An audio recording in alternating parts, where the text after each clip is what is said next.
Is that good? I think that's good. Guys, I'm getting new shelves soon. I think I might film it for a TikTok. Let's get into the video.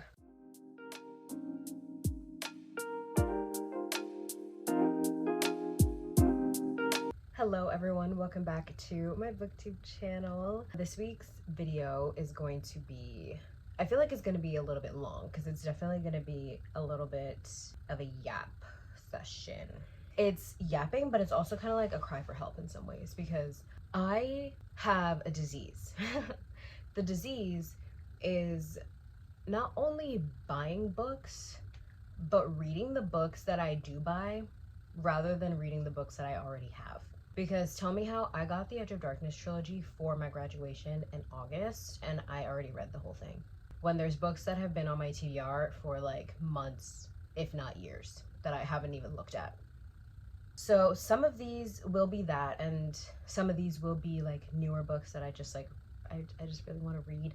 But it's going to be kind of a culmination of books that I want to read before the year is over, because it is already October. It's October 8th when I'm filming this. There's like 2.5 months left of the year. So these are all books that I want to try to read before the year is over, slash convince me to read these books before the year is over. A cry for help in a way. So let's get into it. I have this kind of separated in 4 parts.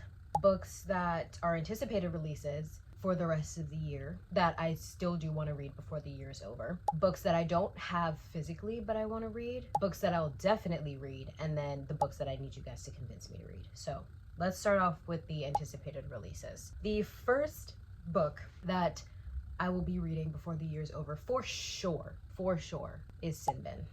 This book comes out November 4th, I believe, and I will be fucking sad. I'm probably gonna read it paperback just because I read all of DC Star's paperback, so I kind of just want to like stay on that trend. I will be fucking sad for Sin Bin on November 4th. I'm so excited for it. It is going to be the 5th book in the DC Star series by Chelsea Gurto. You guys know that I binged pretty much the entire series within like a couple weeks. And I regret nothing because it's one of the best hockey romance series that I've ever read in my life. I highly recommend it. So like I said, I will be sad for Sin Bin. The second book is Revolve by Belle Cabra. The third book in the Off the Ice series, another hockey romance series. But this book comes out, I believe in October. I think this book comes out later this month. And I'm so fucking excited for it. I'm so excited for it. I feel like I've been waiting for this book forever. Spiral came out, I'm pretty sure, in like January.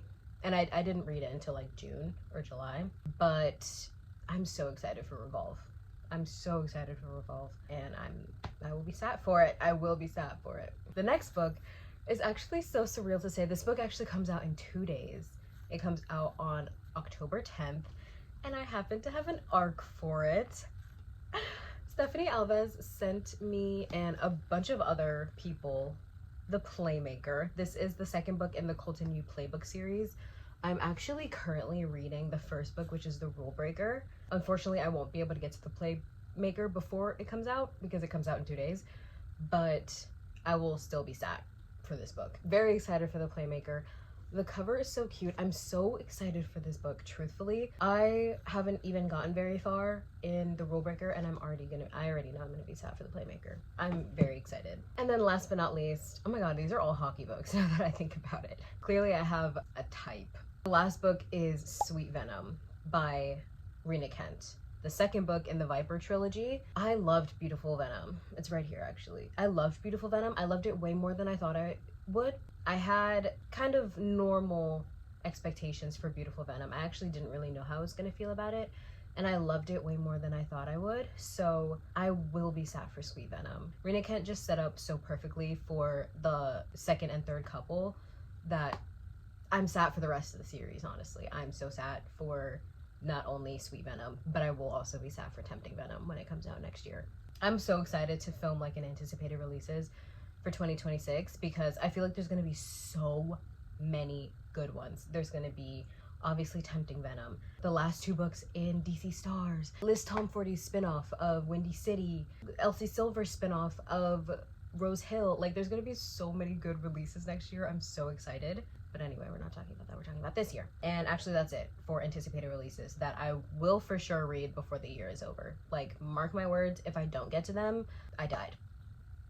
I died, or something's severely wrong with me. Next up is books that I don't have physically with me that I will try my best to get to, and I will also get physical copies for. This one is a little bit more on the convince me to read them scale, but also still kind of like a I'm definitely gonna read it at some point soon. The first book is Wild Card by Elsie Silver. I actually haven't finished Wild Side yet. I started it a few months ago and I have yet to pick it back up and finish it. But I'm really excited for Wild Card, and I don't want to skip over Wild Side just to get to Wild Card. I actually haven't even been able to find it in stores, at least the version that I want. I haven't been able to find it in stores, so it's honestly kind of a good thing that I haven't bought it yet. But who knows, maybe if I do have it, it'll be more of an incentive for me to read Wild Side, because I'm not reading a series out of order. I'm not doing that at all. That is not me. Convince me to read Wild Side so that I can get to Wild Card. And there was another book that I was thinking of for this, but it left me and it has yet to come back to me. But another book that I thought of is Caught Up by Nevessa Allen, the second book in the Into Darkness series, I think it's called. She just announced recently the name of the third book and just released the cover for the third book. When it's coming out, I have no idea. I assume sometime next year. A lot of people have a lot to say about Caught Up, specifically the people that it's about and the plot and stuff like that. But I still want to give it a chance. I just don't have it with me yet. That's another book that it's kind of like a little bit more on the convince me to read it side. Although I want to read it, and I've seen it in stores and I could buy it, I don't really have much of an urge to buy it because I don't know when I'm going to read it, because I'm not like jumping to read it right now. So convince me to read Caught Up. Moving on to books that I will definitely get to before the year is over.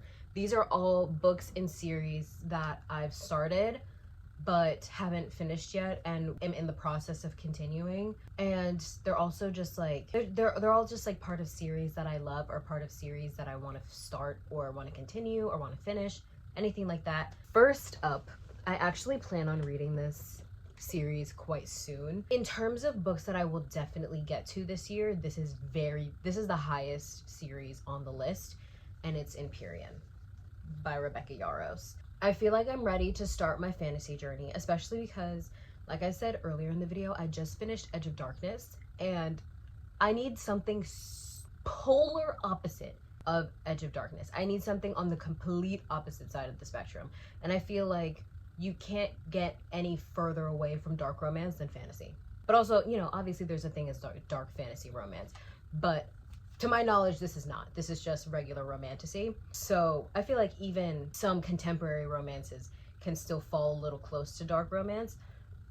I don't think this will remind me anything of Edge of Darkness, and that's what I need right now. I've not been able to stop thinking about Kate and Stacy since I finished their story 4 days ago. This is probably the next series that I will be reading. Pray for me, truthfully, because I don't know how I'm going to feel about these books, because I've never read a romantasy before. So I'm nervous, to say the very least. I am scared. I also don't have any idea what this is about. I know it's obviously fantasy, and I know it takes place in like a school setting, but that's literally fucking it.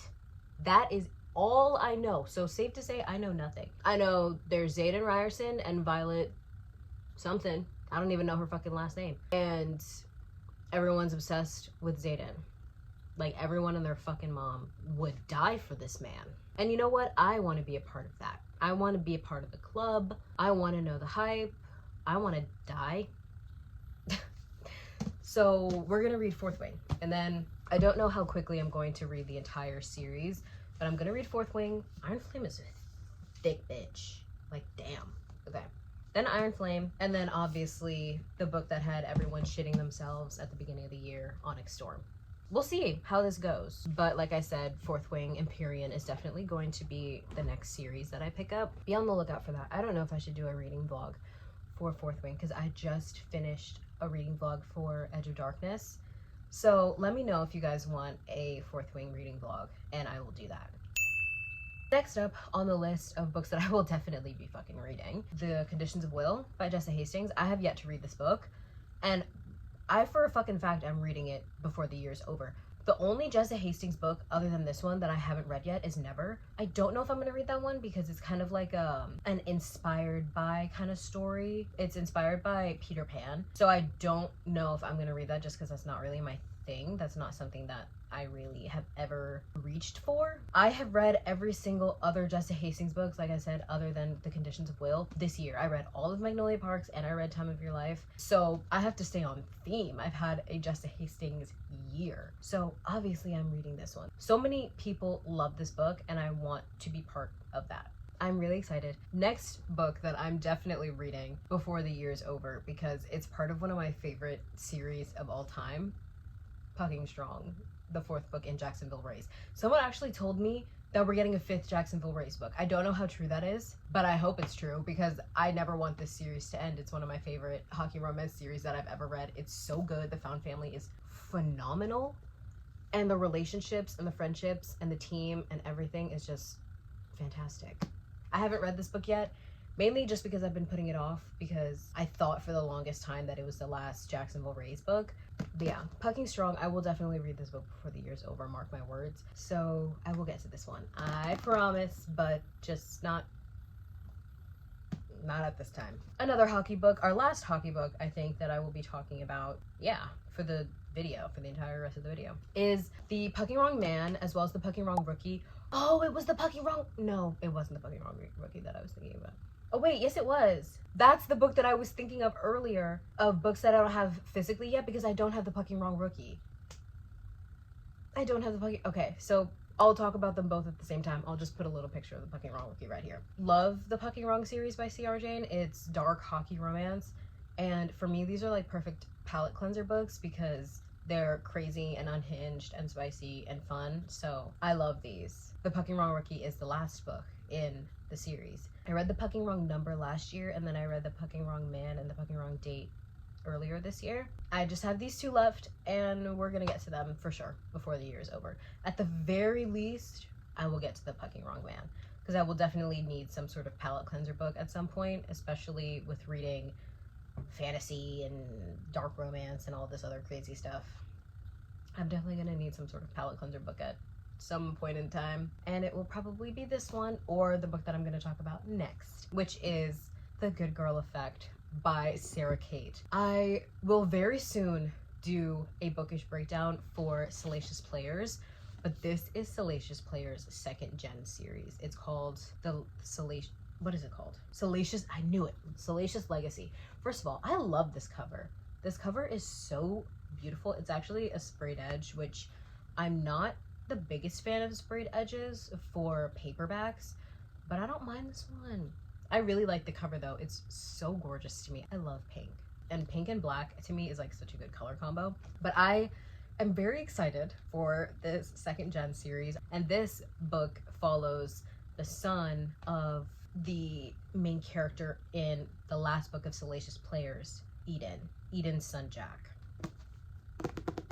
I'm excited for this one. Taboo, spicy books like this are also good palate cleansers for me. So I will definitely be reading this at some point this year because palate cleanser, it's perfect for me.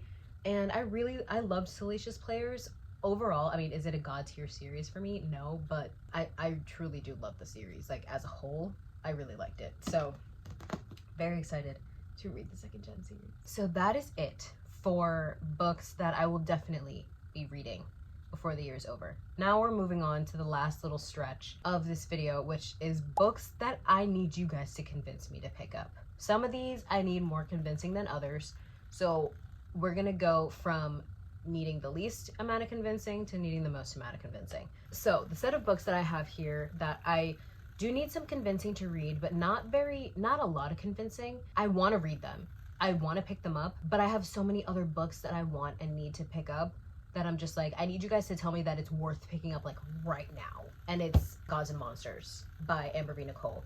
The 4th book actually comes out later this month, The Wrath of the Fallen, I believe it's called. But Gods and Monsters is the Book of Azrael, and then Throne of Broken Gods, The Dawn of the Cursed Queen, and then like I said, I'm pretty sure it's called The Wrath of the Fallen. One of my beautiful besties on TikTok sent me these books. She was also reading Edge of Darkness. She actually finished it before me. It took me a little minute to get through Edge of Darkness, I'm not gonna lie. But she was reading it at the same time as me, and like as a little pick-me-up because she saw that I was crashing out over it, she sent me these books. So I was so happy. I'm gonna like get her a ton of shit for her birthday because her birthday's in a few days. But Alyssa, if you're watching this, thank you so much. I love you. I love you. I know you haven't read this series yet, so do I want people to convince me to read this? Yes, but I also potentially will be buddy reading it with Alyssa, so convince me, but also maybe not too hard. So I really do want to read these books though, because I've heard the FMC is like a fucking badass queen, and I want to meet Diana. I'm pretty sure it's like dark fantasy romance. I'm not sure how high on the fantasy scale it is. I really do want to read these. I'm very excited for them, especially for Throne of Broken Gods. This book actually is a lot of people's favorite in terms of like, the first book was good, but the second book was better. I'm really excited. So convince me to read Gods and Monsters. Next up is more, actually, I don't even know if Book of Asriel, if Gods and Monsters is dark romance or if it's like dark fantasy romance, but I do have some dark romance here that I want you guys to convince me to read. And it is the Monster Trilogy by Rena Kent.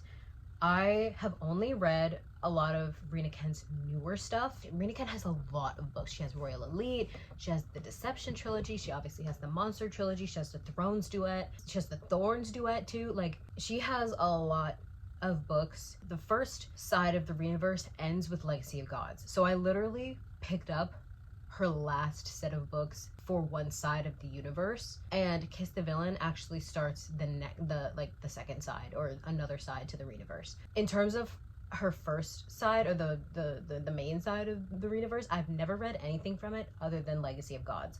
So I want to read the Monster Trilogy because I've heard a lot of people say that this is some of her best work other than Legacy of Gods. I want to read more Rena Kent because I feel like I haven't read very much of her, even though I've literally read like 8 of her books. 6 of them are all from the same series, so I want to branch out. I'm very excited. This is apparently like dark military romance, so we'll see how that plays out. Convince me to read these if you've read them.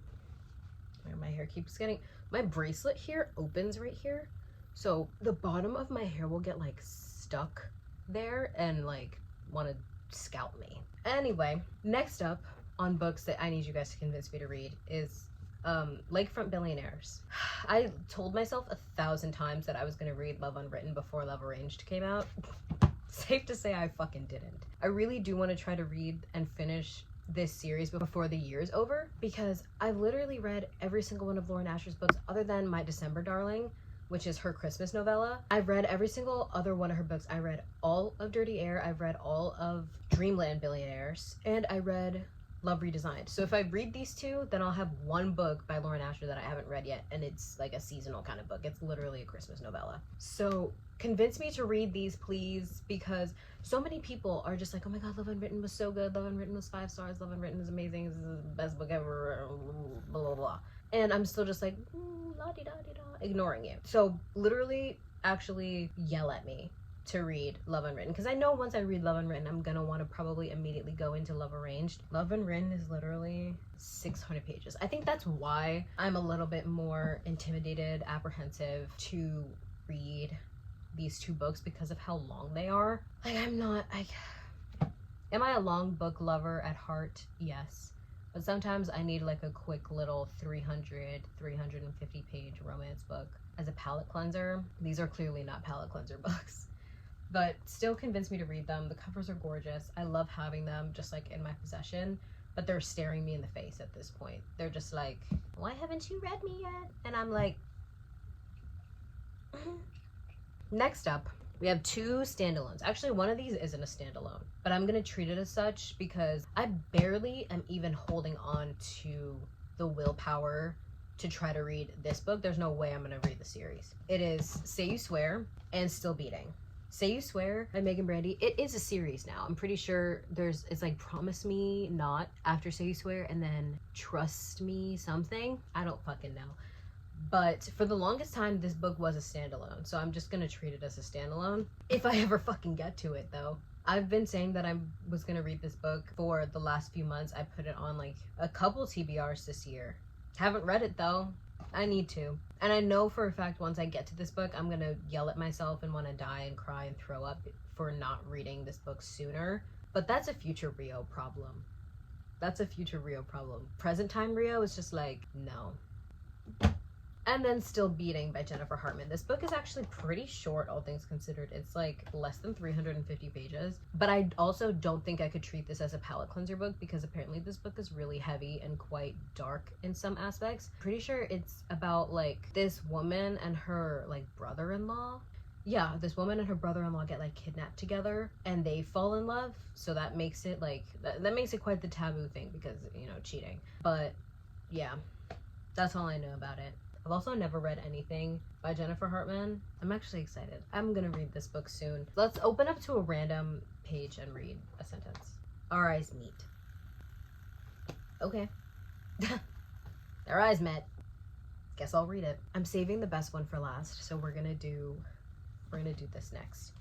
Next two books I'm gonna talk about is part of a series that I've started, which is North Shore. I still have the last two books of the North Shore series by Lola King to read. Delightful Sins and Lawless God. I read Beautiful Fiend and Heartless Beloved in like April. Actually, I picked up Delightful Sins. I literally stopped in the middle of a chapter. I stopped in the middle of chapter 4. So, and the crazy thing is that I don't think I'm gonna start from the beginning because I remember every single thing that happened. I'm just a little bit more apprehensive to get to these two books because people say that they weren't as good as the first two, and the first two were 5 stars for me. Both Beautiful Fiend and Heartless Beloved. Heartless Beloved took a little bit of mulling over just because at first I didn't think that I liked it as much as I did. And then I found myself thinking about it fucking constantly, especially the ending, that I was like, who am I kidding? This book is actually so fucking good. And like thinking back on it too, I just remember loving so many parts of it. Both Beautiful Fiend and Heartless Beloved were 5 stars.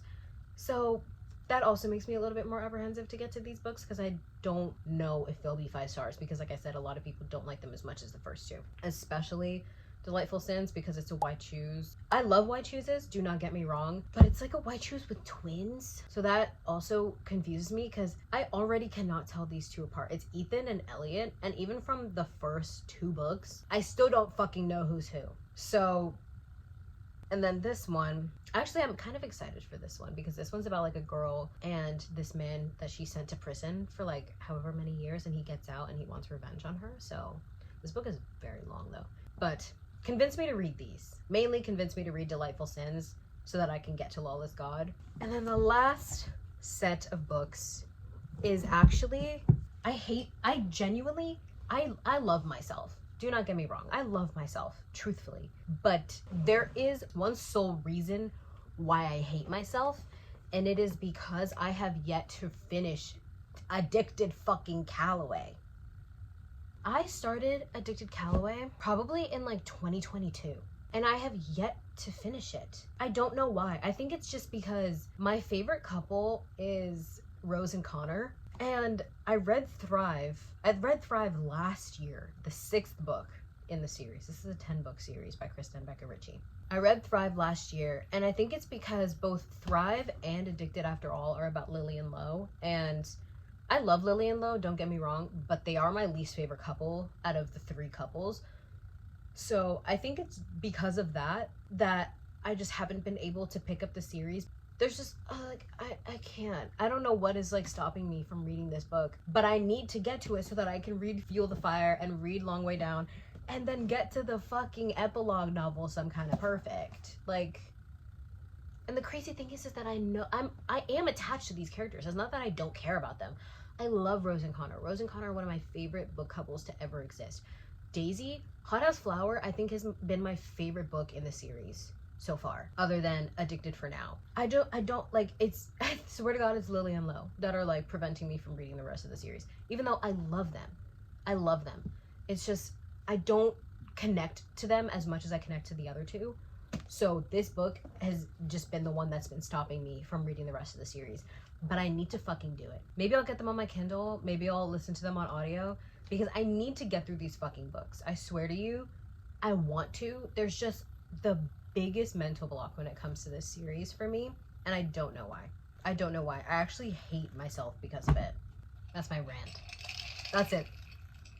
My coffee is so watered down. That's it, you guys. That is my entire breakdown of books that I will be reading before the year's over, and books that I need you guys to kind of push me to read. Please and thank you. I will greatly appreciate, even if you're like straight up fucking yelling at me, maybe that's what I need, because clearly nothing else is working. Yeah, help help a girl out. I hope you guys enjoyed this video. Like I said, very ranty, very much like a yapping kind of thing, but that's okay. Sometimes you just need to yap. I love you all. I hope you have an amazing day or night or whatever time of day it is where you are. For me, I actually don't even know what time it is. It's 4 p.m. I'm actually fucking exhausted. Filming actually really woke me up. Before this, I was laying in bed, half asleep. Working full time is not for the weak. I'll see you guys in my next video.